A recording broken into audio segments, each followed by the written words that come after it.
अस्सलाम वालेकुम, this is अबैदवान। और आज हमारे साथ मौजूद हैं मोहम्मद आतिफ परवेज़, एक freelancer, Fiverr freelancer, Upwork freelancer और मेरे क्लास फेलो भी और मेरे दोस्त भी हैं। और आज हम इनसे सीखेंगे how to become a freelancer, only how to become a freelancer. अस्सलाम वालेकुम आतिफ। वालेकुम सलाम।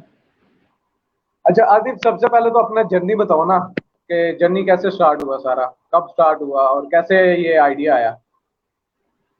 अच्छा, ये लास्ट ईयर जब लॉकडाउन लगा था फर्स्ट टाइम, तो उसमें मैं यूट्यूब पे स्क्रॉलिंग कर रहा था, तो उसमें एक फ्रीलांसर है, उनका नाम है लाइबा अजहर।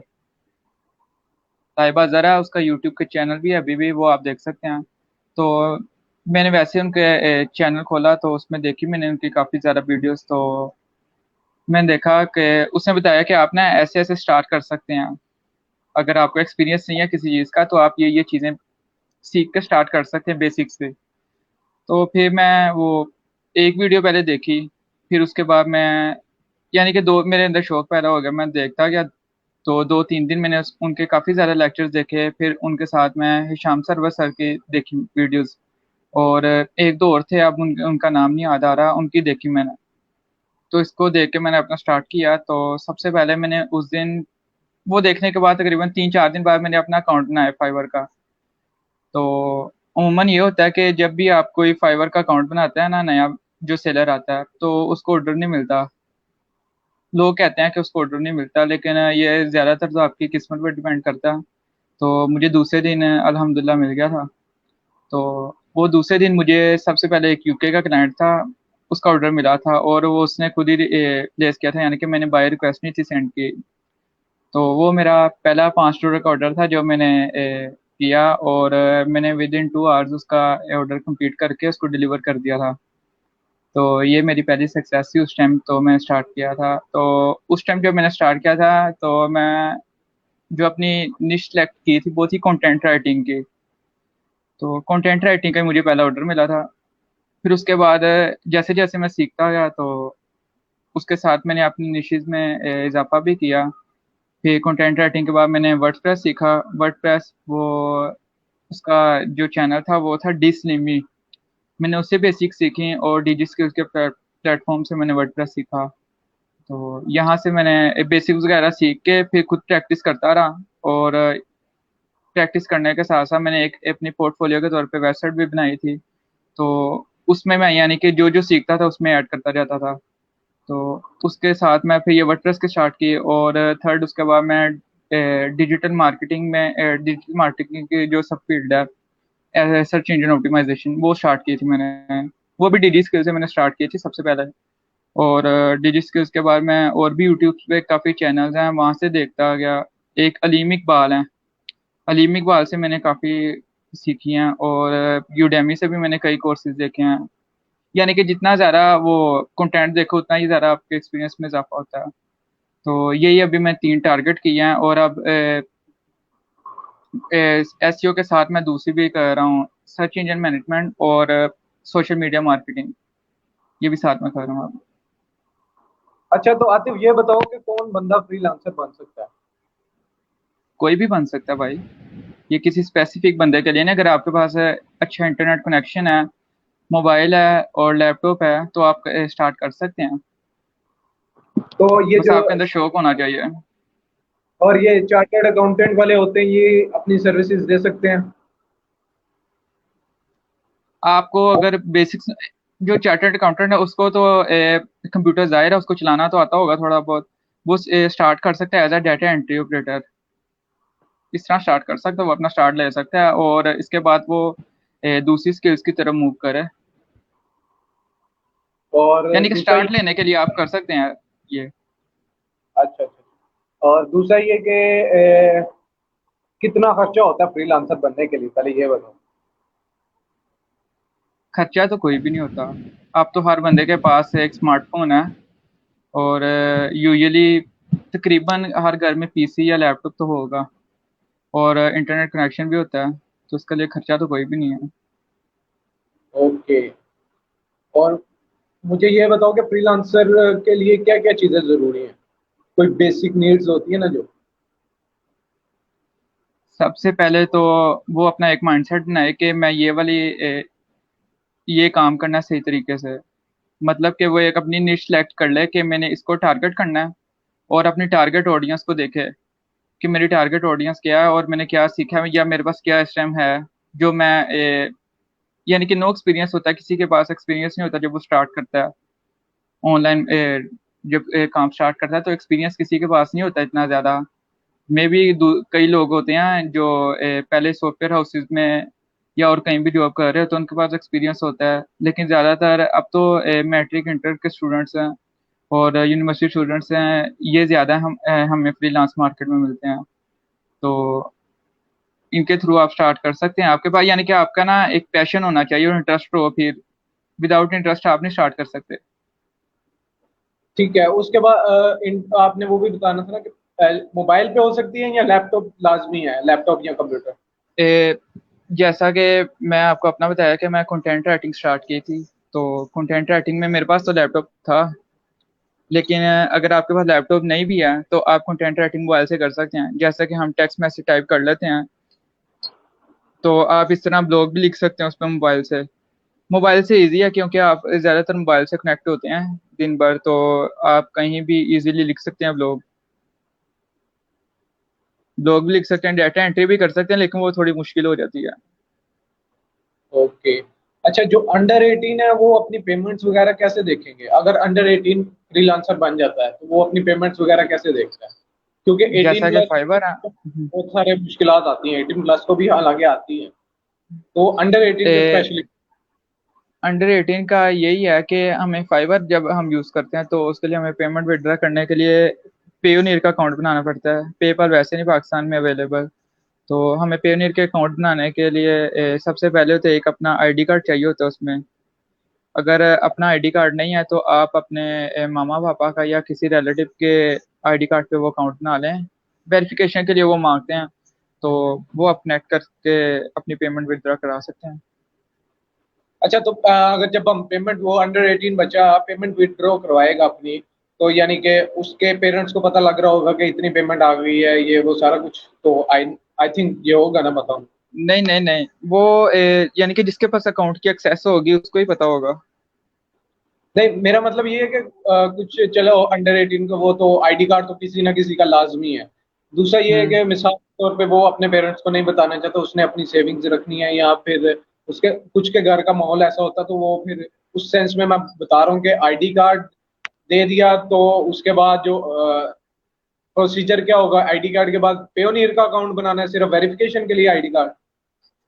पेयोनियर का जब आप अकाउंट बनाते हैं ना तो वो उसी टाइम अकाउंट बनाने के फौरन बाद नहीं कहते कि आप अपने आईडी कार्ड की ओरिजिनल पिक या पासपोर्ट साइज की पिक अपलोड करें। वो थोड़ी दिन बाद जब आपकी पेमेंट आ जाती है तो वो विड्रा कराने से पहले वो कहते हैं कि आप अपना पहले अकाउंट वेरीफाई करें, फिर उसके बाद आप इसके लिए एप्लीकेबल होंगे कि आप अपने फंड्स को विड्रा करा सकें। तो उसके लिए आप वो एक सिंपल सी पिक उतार लें ओरिजिनल आईडी कार्ड की या पासपोर्ट की ओरिजिनल, जिसपे पाकिस्तान की जो नेशनल स्टैंप है वो शो हो रही हो, तो उसको अपलोड कर दें और अपनी एक सही सी तस्वीर उसको, अगर यानी कि जिसके नाम पे वो आईडी कार्ड है ना उसकी एक सही सी साथ तस्वीर अपलोड करनी है बस। तो बस वो फिर वो। विद इन आप तो शायद 7 दिन का टाइम लेते हैं, तो 7 दिन के अंदर वेरीफाई कर देते हैं। मेरा तो तकरीबन 12 घंटे के अंदर वेरीफाई हो गया था। तो 12 घंटे के अंदर मेरा वेरीफाई हो गया था। वैसे 7 दिन का टाइम होता है, 7 दिन के अंदर वो आपकी एप्लीकेशन को अप्रूव कर देते हैं। अच्छा अच्छा, तो पेयोनियर पे चलो अकाउंट बन गया, तो हम्म। पेयोनियर का में पैसे भी आ गए, तो उसके बाद पेयोनियर से पैसे कहाँ से निकलाएंगे, पेयोनियर के पैसे? वो वो आप जैस कैश के साथ कनेक्ट कर लें। अगर जैस कैश आपके पास नहीं बना तो वो बना लें।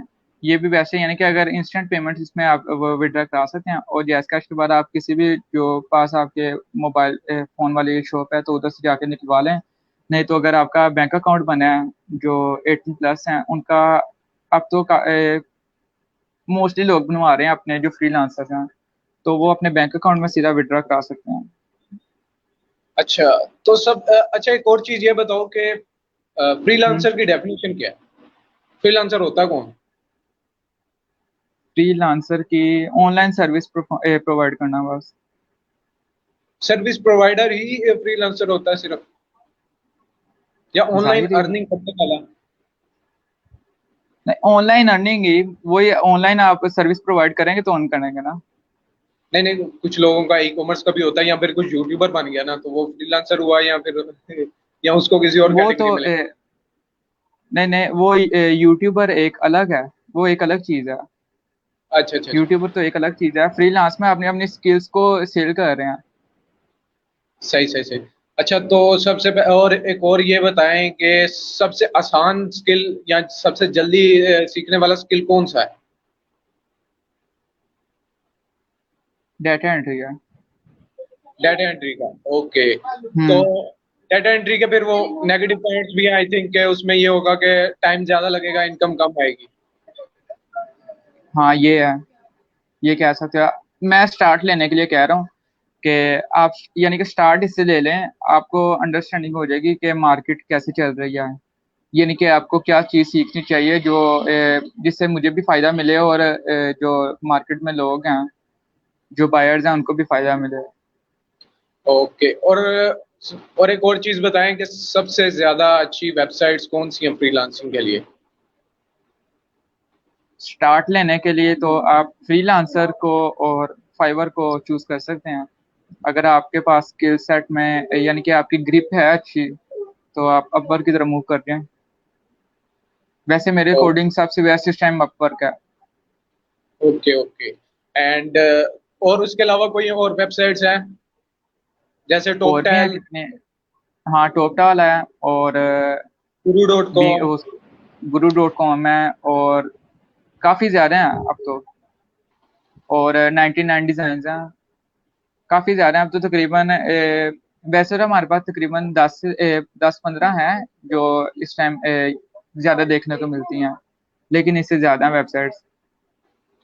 अच्छा, तो इसके अलावा बताएं power of LinkedIn as a freelancer. पहली बात तो मोस्टली लोगों को लिंक्डइन का नहीं पता, लेकिन लिंक्डइन दुनिया की सबसे बड़ी वेबसाइट है जहाँ पे आपको हर किस्म के प्रोफेशन का बंदा मिल जाता है। मैं अपवर्क के बाद इसको लिंक्डइन को प्रेफर करता हूँ। लिंक्डइन पे आपको बहुत अच्छे क्लाइंट मिल जाते हैं और लॉन्ग टर्म मिलते हैं।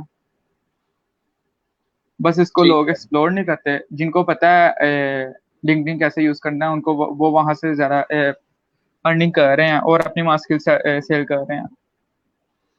अच्छा अच्छा अच्छा। उसके अलावा फिर ये भी बताओ कि फाइवर के नेगेटिव पॉइंट्स क्या हैं, यानी कि उसके, यानी नेगेटिव पॉइंट्स मीन समझ ही गए होगे, नेगेटिव पॉइंट्स। नेगेटिव, हाँ नेगेटिव पॉइंट्स में सबसे पहले तो वो ज़्यादा प्रेफर करते हैं बायर को। ठीक है। ओ, अगर बायर मीन? बायर में यानी कि जो आपकी गिग को परचेज कर रहा है, उसको प्रेफर करते हैं। वो कुछ भी कहेगा, वो प्रेफरेंस ज़्यादा उसको ही देते हैं। ओके। एंड उसका सिर्फ यही है? एंड दूसरा ये भी आई थिंक मैंने और भी सुना हम। था कि $5 से स्टार्ट होते हैं, और सैचुरेशन काफी ज्यादा हो गई है फाइवर पे, ये भी है, सच है? हाँ, $5 से अब तो बहुत ज़्यादा हो गए हैं। यानी कि अगर आपको सिंपली डाटा एंट्री की अगर आपने गिग बनाई है, तो उस पे अगर आप उसका कंपटीशन चेक करें सिंपली डाटा एंट्री का कीवर्ड टाइप करके, तो आपको 1 लाख से ज़्यादा, 90 लाख 90 हज़ार से 1 लाख से ज़्यादा, 90 हज़ार से ज़्यादा यानी कि आपको मिलेंगे कंपटीटर उसमें।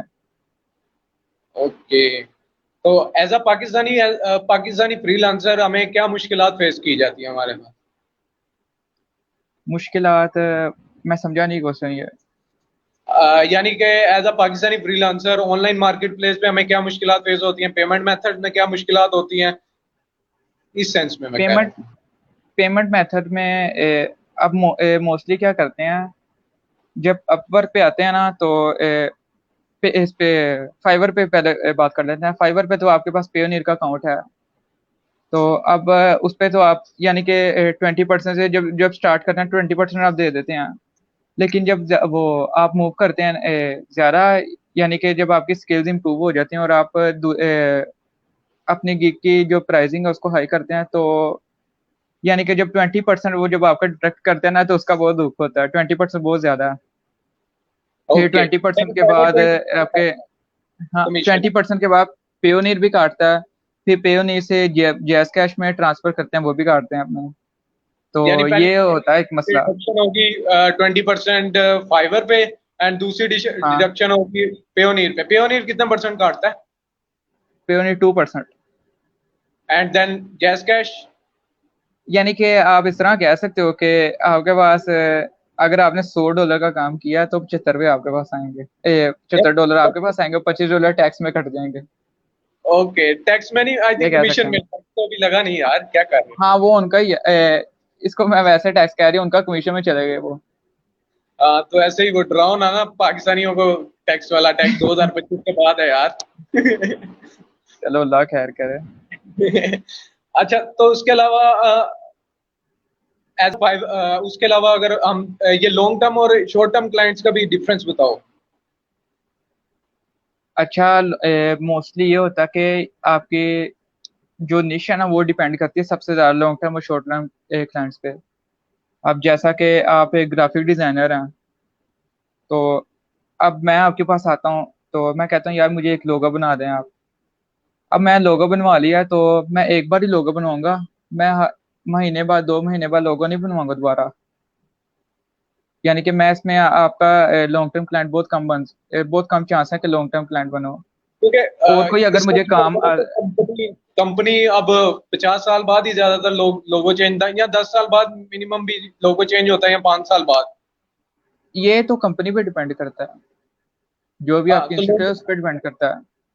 तो इसमें अगर आपने लॉन्ग टर्म क्लाइंट बनाना है तो आपको वैसी स्किल सीखनी ज़रूरी है। जैसे आप डिजिटल मार्केटिंग सीख सकते हैं, फिर अमेजोन वर्चुअल असिस्टेंट सीख सकते हैं। तो अमेजोन वर्चुअल असिस्टेंट सीख लें, डिजिटल मार्केटिंग सीख लें, वेब प्रोग्रामिंग सीख लें। इसमें कई स्किल्स हैं जिनके थ्रू आप लॉन्ग टर्म क्लाइंट ले सकते हैं। और जैसा कि पहले मैंने कहा, लिंक्डइन पे आपको लॉन्ग टर्म क्लाइंट ज़्यादा मिलते हैं। अगर आप एक बार उनको सेटिस्फाई कर दिया अपने काम से, तो वो लॉन्ग टर्म ही आपका क्लाइंट बन जाता है।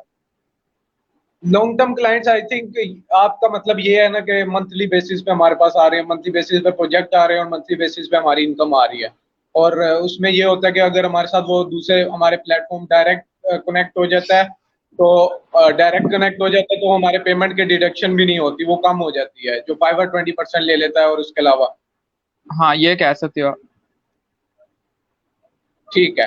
अच्छा, तो दूसरी ये मजे की सबसे ज्यादा पूछे इसमें जाने भी ना वाला सवाल। इसमें भी जी। अच्छा, इसमें भी ना एक चीज़ है, वो पेमेंट मेथड जब हम चेंज करते हैं, तो हमारे पास वो जो इंटरनेशनल क्लाइंट्स हैं ना, उनके पास ज़्यादातर है पेपाल। तो फिर पेपाल का मसला पड़ जाता है। वो फिर हम अपने अकाउंट्स, जो हमारे कई रिलेटिव्स हैं, इनके थ्रू बनवाते हैं, जो बाहर हैं, जैसे अमेरिका, यूके हो गया। और इनके थ्रू हम बनवाते हैं अपने नाम पे। तो फिर वो पेमेंट उनके पास पहले आती है, या अगर अब अकाउंट उनके होल्ड में है तो उनके पास पहले आती है। और अगर हमारे होल्ड में है तो हमारे पास फिर आती है पेमेंट। ये इसमें आता है ज्यादातर एक मसला, वो पेपल अकाउंट का। तो अगर ये हमारे पास सोल्व हो जाता है पाकिस्तान में, तो उसका सबसे ज्यादा फायदा होगा फ्रीलांसर्स को। तो फिर अच्छा, उसके अलावा हम ये बताओ कि हम अपने क्लाइंट को ट्रस्ट पैदा करके अपने व्हाट्सएप पे या फिर टेलीग्राम या डायरेक्ट कैसे लेके आए? क्योंकि इन द सेंस के हमारे 20% कट रहे हैं, तो उसको 20% एक्स्ट्रा भी देना पड़ रहा है, आई थिंक। हाँ, वो तो आपका जो कम्युनिकेशन है उस पर डिपेंड करता है। और क्लाइंट को आप किस तरह सेटिस्फाई करते हैं, ये टोटली उस पर डिपेंड करता है। आप उसको अपने सेटिस्फाई करें अपने काम से। और अपना कम्युनिकेशन जितना आपका, यानी कि उसके साथ अच्छा वो ट्रस्ट पैदा करोगे, तो वो ऑब्वियसली मूव कर देगा। क्योंकि इसमें ना तो आपका ही फायदा है ज़्यादा, और उसमें जो बायर है उसका भी फायदा है। क्योंकि 20% हमारे तो कट रहे हैं, साथ में उसके भी कट रहे हैं। ओके, यानी कि अगर $100 का प्रोजेक्ट है, तो वो $120 दे रहा है, और हमें $80 मिल रहे हैं। हाँ। ओके। और उसके अलावा ये बताओ कि सबसे महंगा क्लाइंट कौन सी कंट्री का होता है? ये अमेरिका, यूएसए। मैं ज़्यादातर काम किया है अमेरिका और यूके के क्लाइंट से। ये ज़्यादा ओके। पे करते हैं। और उसके अलावा और सबसे वो अपने पाकिस्तानी और इंडियन और बंगाली। ओके, यानी कि अगर हमने क्लाइंट पकड़ लिया, हमारे पास काम ज्यादा हो गया, तो हम बंगाली या इंडियन या पाकिस्तानी को पकड़ा दें, हाँ, आउटसोर्सिंग कर लें। या अब इसके तो अलावा हमारे भी कोई? पास नहीं नहीं, अब तो हमारे पास अपने पास ही वो अपने लिंक्स बनाओ पहले, सबसे पहले तो। जैसे कि आपके लिंक्स माशाल्लाह हैं, उसमें लिंक्स बनाओ तो वहां से वो पता चल ही जाता है कि यार ये बंदा काम कर रहा है। उसको पहले आप जज कर लो कि यार ये सही काम करता है बंदा, उसकी पोर्टफोलियो देख लो। तो आपके पास अगर काम आता है तो वो बजाय इंटरनेशनल देखने के या दूसरी फ्रीलांस मार्केट में देखने के, वो अपने पास वाले बंदे से काम करा लें। आप आउटसोर्सिंग इसको ही कहेंगे। ठीक हो गया। यानी कि इसमें आप फ्रीलांसिंग में इम्पोर्टेंस ऑफ इंग्लिश की क्या अहमियत है, क्या कहना चाहेंगे इम्पोर्टेंस ऑफ इंग्लिश का? इंग्लिश के बगैर आप नहीं सरवाइव कर सकते इसमें। ओके। अच्छा, और सीख इसके लो, अलावा हमारी तो देसी इंग्लिश है। सही सही सही। अच्छा, और क्लाइंट हमारे साथ स्काइप पे भी आता है, लाइव कॉल पे भी आता है, या चैटिंग पे ही होता है? ए, अमूमन जो फाइवर है उस पे तो आपके पास चैटिंग ही होती है अवेलेबल। जो बीटा वर्जन है उसमें क्लाइंट अगर चाहता है कि वो इसमें लाइव साथ आए तो फिर उसमें वो बीटा वर्जन में अवेलेबल है ये वाला फीचर, फाइबर में। और अपवर्क में आपके बायर की चॉइस होती है कि अगर वो चाहता है, क्लाइंट जो अगर चाहता है कि मैं फेस टू फेस से पहले बात करूं, उसको समझाऊं कि यार मुझे ये चीज़ चाहिए और मैं ये चाह रहा हूँ कि आप ये करें, तो उसमें आप यानी कि टोटली डिपेंड है इसमें क्लाइंट पे कि अगर वो चाहेगा तो आपको जाना पड़ेगा। ओके। और यानी कि जिस तरह वो कहेगा हमें उस तरह ही मोल्ड होना पड़ेगा। जाहिर है, हम उसके लिए काम कर रहे हैं ना। अच्छा, मुझे एक और चीज बताओ, आप यूनिवर्सिटी के भी स्टूडेंट हो, तो पेपर्स वाले दिनों में अगर कोई ऑर्डर वगैरह प्लेस होता है या उन दिनों में ऑर्डर चल रहा होता है, तो वो कैसे हैंडल करते हो? आपकी ये सबसे ज्यादा डिपेंड है टाइम मैनेजमेंट। अच्छा अच्छा, टाइम मैनेजमेंट। मैंने कहा पेपर्स आउटसोर्स ना कर देते हो? क्या? मुझे इसकी समझ नहीं आई। पेपर, मैंने कहा पेपर शायद आउटसोर्स ना कर देते हो? नहीं नहीं, पेपर का आउटसोर्स करना है, अब तो ऑनलाइन है। अब ऑनलाइन है। Okay okay. और अच्छा, आपने लिंक्स की बात की, importance of links in freelancing क्या चीज बताओ? एक मिनट।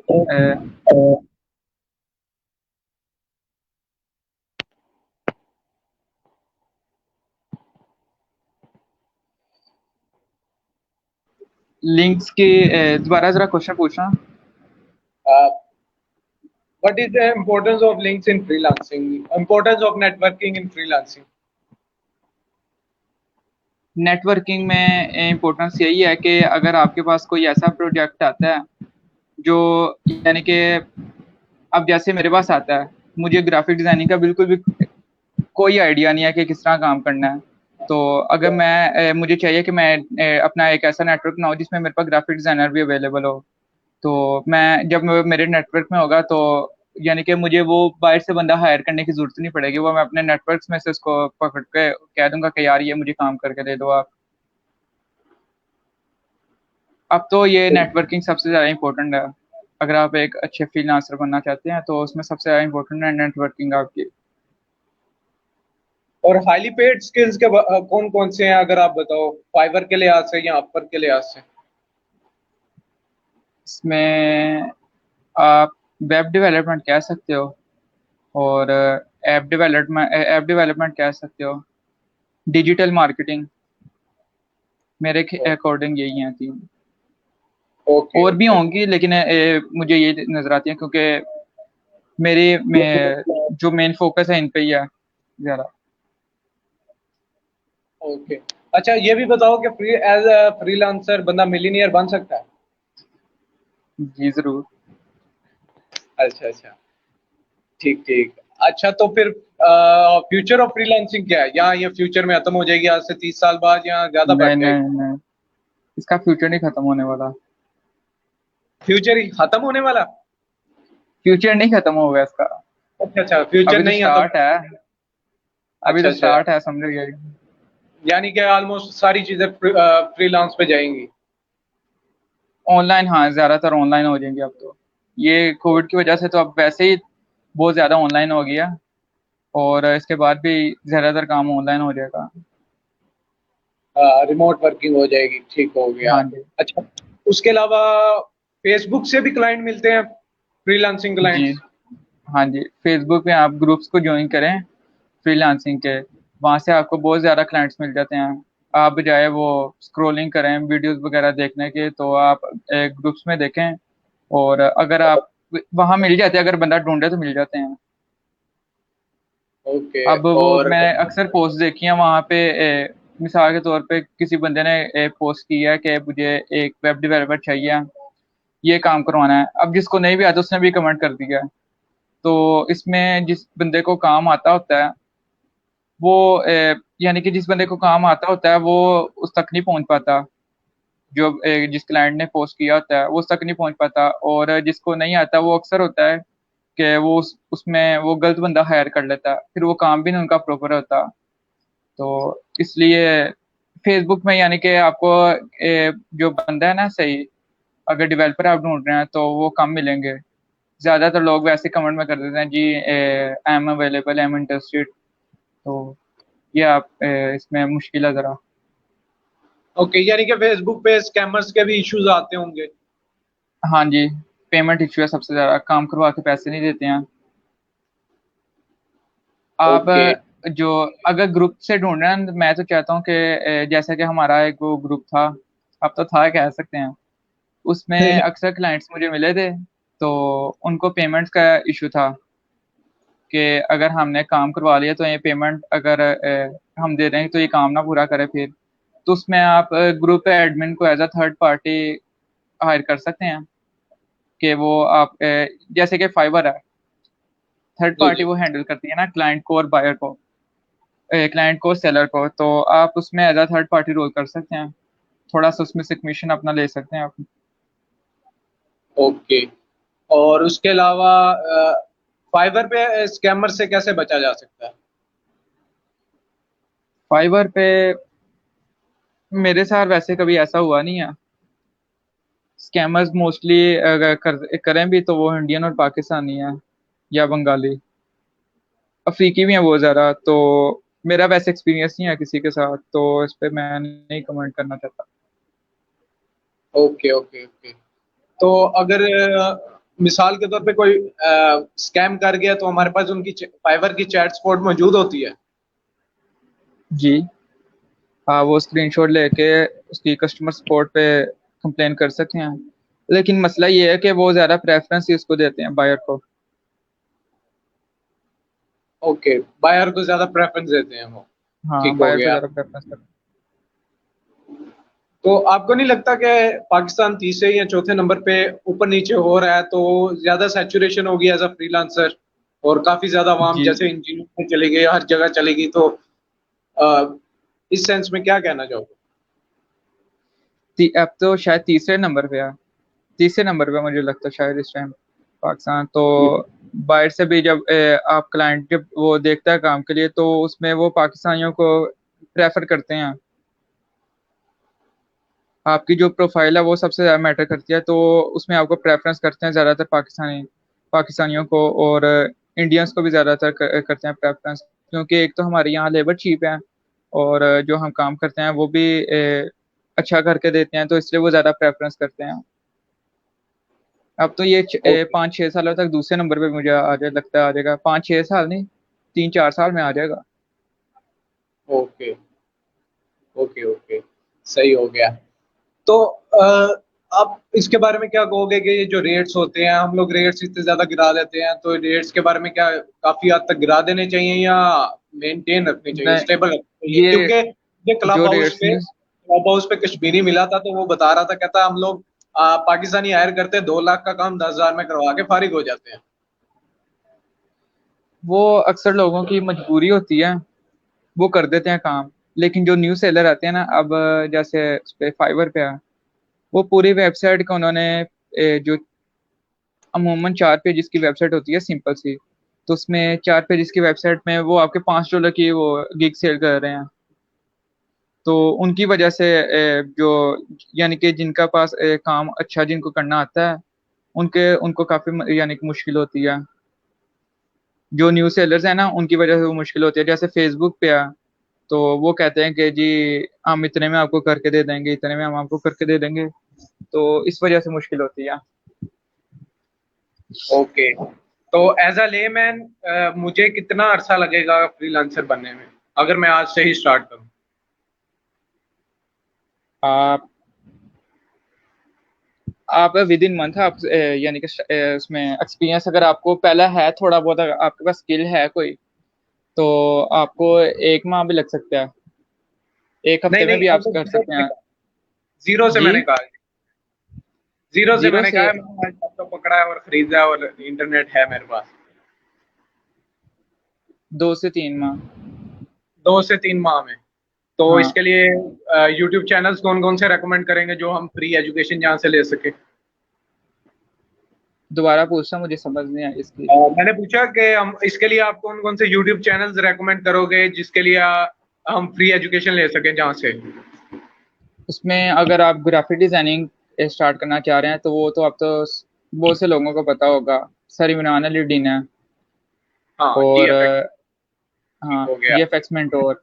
और अगर आप उसमें सीखना चाह रहे हैं वर्डप्रेस का, तो वर्डप्रेस के मैंने 1-2 चैनल देखे हैं, जैसे मैंने एक पहले बताया था डी स्लिमिंग। और अगर आप एसईओ का स्टार्ट करना चाह रहे हैं तो वो एक अलीम इकबाल है, अलीम इकबाल से आप सीख लें अगर आप पाकिस्तानी हैं। नहीं तो वैसे तो यूडेमी पे भी फ्री कोर्सेज बहुत अच्छे पढ़ रहे हैं, तो अगर आपके पास वैसे अगर पैसे हैं तो आप परचेज कर लें लिंक्डइन से। लिंक्डइन और यूडेमी पे बहुत अच्छे कोर्सेज पढ़े हैं। लिंक्डइन से अगर आप परचेज करते हैं तो आपको यानी कि जो लिंक्डइन की प्रीमियम प्रोफाइल है उसमें आपको हर कोर्स की एक्सेस मिल जाती है और आपको सर्टिफिकेट भी मिलता है उसमें। तो सर्टिफिकेट भी बहुत ज़्यादा मैटर करता है, वो आप एज अ पोर्टफोलियो अपने प्रोफाइल पे लगा सकते हैं। और यूट्यूब पे तो बहुत ज़्यादा चैनल है, जितना एक्सप्लोर करोगे उतना आपको पता चलेगा। तो प्रोग्रामिंग हम के में लिए से कौन सा ज़्यादातर तो चैनल? प्रोग्रामिंग के लिए प्रोग्रामिंग के लिए अगर आप स्टार्ट ले रहे हो तो आप W3 स्कूल्स को देख लो। W3 W? स्कूल्स देख लो। हाँ, W3 schools, solar learn, Khan academy, और भी काफ़ी ज़्यादा हैं। ग्रीक फोर्स को कोड आप विद देख हैरी लें। मैंने भी शायद सुना था, कोड विद हैरी। हाँ, कोड विद हैरी, वो उसमें बहुत ज्यादा, अब तो उसने जब मैंने देखा था तो उस टाइम इतनी ज्यादा नहीं थी उसके प्लेलिस्ट में वीडियोस। अब तो उसने माशाल्लाह बहुत ज्यादा एक्सप्लोर किया है और आए रोज उसकी नई प्लेलिस्ट आ रही है अब। अगर आप प्रोग्रामिंग का स्टार्ट ले रहे हैं तो वो चैनल बहुत अच्छा है। चलो, ये तो बात होगी ना फ्रीलांसर्स की। तो ये हम्म। एज अ फ्रीलांसर के बाद मेरा नेक्स्ट स्टेप क्या होगा? चलो, 2-4 साल मैंने फ्रीलांसिंग में लगाए, और मेरा नेक्स्ट स्टेप क्या होना चाहिए? आप एक अपना सॉफ्टवेयर हाउस ओपन कर सकते हैं अगर आप वेब डेवलपर हैं, ग्राफिक डिजाइनर हैं, तो आप अपनी ग्राफिक डिजाइनिंग के क्या कह सकते हैं हम उसको, अपनी एजेंसी, एक एजेंसी। इंस्टीट्यूट बना सकते हैं, एजेंसी, हाँ बना सकते हैं। तो उसमें आप लोगों को हायर करके उनको जॉब्स दे सकते हैं। Okay, okay. तो फ्रीलांसर्स के अगला अगला स्टेप होगा एज अ यानी कि सॉफ्टवेयर हाउस के ओनर। देन मूव, हाँ, उसके बाद तो 5 से एजेंसी 10 साल बाद। एजेंसी का ओनर, एजेंसी का ओनर। हाँ, ठीक है, उसके 5 से 10 साल बाद प्रोडक्ट ओनर की तरफ जा सकता है वो। हाँ जी, 5 से 10 साल तो बहुत ज़्यादा है अगर आपने ओपन कर लिया तो।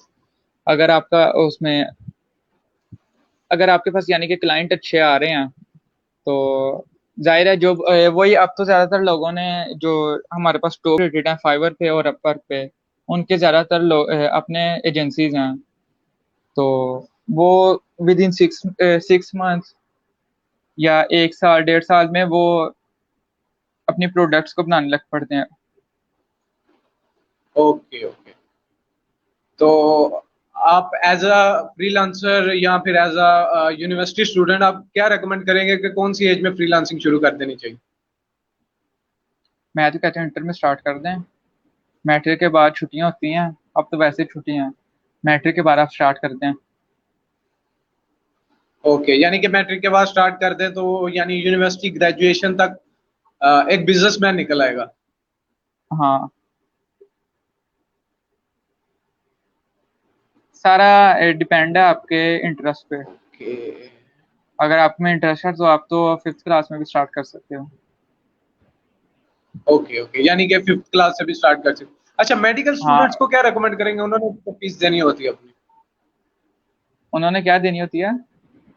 उन्होंने भी तो खर्चे उनके भी तो खर्चे होते हैं, यानी कि फीस वगैरह देनी होती है यूनिवर्सिटी की। वो मेडिकल स्टूडेंट्स मेडिकल में वही चाहते हैं जिनके पास पैसे हैं ज़्यादा, ठीक है, या जिसने मेहनत किया। अब तो गवर्नमेंट में भी काफ़ी ज़्यादा फीसें हैं। तो मैंने अपने कैरियर में देखा है, फाइबर पे भी और दूसरे में भी, जो मेडिकल के स्टूडेंट्स हैं वो उन्होंने टारगेट किया है मेडिकल की निश को, मेडिकल की कंटेंट राइटिंग में ओके, यानी कि मेडिसिन कंटेंट के राइटर बारे को में अच्छा लिखना। बन सकते हैं हाँ, मेडिकल हाँ, वाले, इसी में ज्यादा टिकते हैं। हाँ, वो कंटेंट राइटर अच्छा बन सकते हैं। और इसमें अपेक्स उसमें करें, 3-4 वेबसाइट्स हैं उसमें, वो मेडिकल के जो स्टूडेंट्स हैं उनके लिए काफ़ी ज़्यादा अच्छा मौका है। वो वहाँ पे एज अ कंटेंट राइटर जा सकते हैं, अपनी सर्विस दे सकते हैं उनको। तो एक मेरा रिलेटिव है, वो कंटेंट राइटिंग की कर रहा है उसमें, और वो उस टाइम है तकरीबन उस लेवल 2 सेलर है वो। उसने 6 महीने पहले स्टार्ट किया था और लेवल 2 सेलर बन गया वो। ओके। 6 माह पहले, अच्छा इन्हें 6 माह या 9 माह हो गया उसको, उसने स्टार्ट किया था, और अब लेवल 2 है। और वो तकरीबन उसको 3-4 माह और लगेंगे और टॉप रेटेड इंशाल्लाह बन जाएगा। Okay okay okay. अच्छा, तो आप पाकिस्तान को अगले 10 साल में कहाँ देखते हैं? आपके लिए लास्ट सवाल यही है। पाकिस्तान को, हमारी आईटी इंडस्ट्री तरक्की कर रही है सबसे ज़्यादा इस टाइम। तो इंशाल्लाह उम्मीद है कि तरक्की जो तरक्की याफ्ता मालेगा उसमें आ जाएगा ये। इंशाल्लाह इंशाल्लाह। हाँ जी। बहुत शुक्रिया, थैंक यू वेरी मच। जज़ाकल्लाह।